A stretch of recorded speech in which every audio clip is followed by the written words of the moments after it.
రాష్ట్ర వ్యాప్తంగా గత రాత్రి కురిసిన వడగళ్ల వానకు సుమారు 24,000 ఎకరాల పంటలకు నష్టం వాటిల్లిందని రాష్ట్ర వ్యవసాయ శాఖ మంత్రి తుమ్మల నాగేశ్వరరావు అన్నారు. రాష్ట్ర వ్యాప్తంగా చూస్తే సిద్దిపేట జిల్లాలో పంట నష్టం ఎక్కువగా జరిగిందని మంత్రి తుమ్మల తెలిపారు. సీఎం రేవంత్ రెడ్డి సూచనల మేరకు క్షేత్రస్థాయిలో పంట నష్ట వివరాలను సేకరిస్తున్నామని, అందులో భాగంగానే సిద్దిపేట జిల్లాలో నష్టపోయిన పంటలను పరిశీలిస్తున్నామని అన్నారు.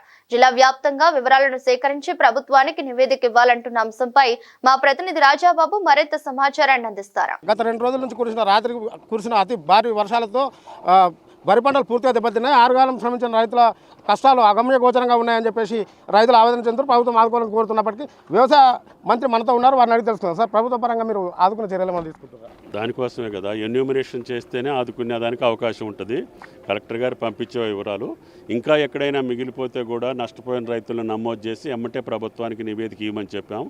నివేదిక రాగానే ఆ రైతులకు సాయం చేయడం జరుగుతుంది. నష్టపోయిన పంటల నష్టపరిహారం ఇవ్వడానికి ప్రభుత్వం సిద్ధంగా ఉంది.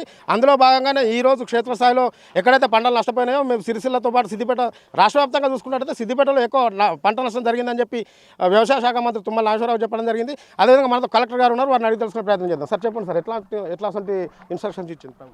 మనకి ఒక లాస్ట్ 2-3 డేస్ నుంచి ఎర్లీ మార్నింగ్ కొంచెం రెయిన్స్ పడటము, దాంతోపాటు వడగళ్ళు కూడా పడటం వల్ల సిద్దిపేట డిస్ట్రిక్ట్లో చాలా చోట్ల క్రాప్ అనేది డ్యామేజ్ అవ్వడం జరిగింది.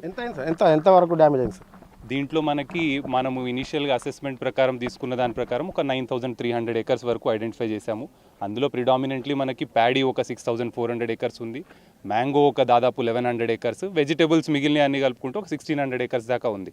కాకపోతే గవర్నమెంట్ ఇన్స్ట్రక్షన్స్ ఏంటంటే ఎక్కడా కూడా ఒక్క రైతు కూడా మిస్ కాకూడదు. ఎక్కడైనా డ్యామేజ్ అయ్యి ఉండి మనం ఎన్యూమరేషన్ చేసేటప్పుడు ఎవరైనా మిస్ అయి ఉన్నా మళ్ళీ డీటెయిల్డ్గా క్లియర్ కట్ ఎన్యూమరేషన్ చేసి ప్రతి ఒక్క రైతు ఎవరిదైతే పంట డ్యామేజ్ అయి ఉందో వాళ్ళకి డెఫినెట్గా గవర్నమెంట్ ఆదుకునే విధంగా ఉంటుంది. కాబట్టి ఆ ప్రపోజల్ డీటెయిల్డ్ రిపోర్ట్ అనేది కూడా త్వరగా పంపించమని ఆదేశాలు ఇవ్వడం జరిగింది.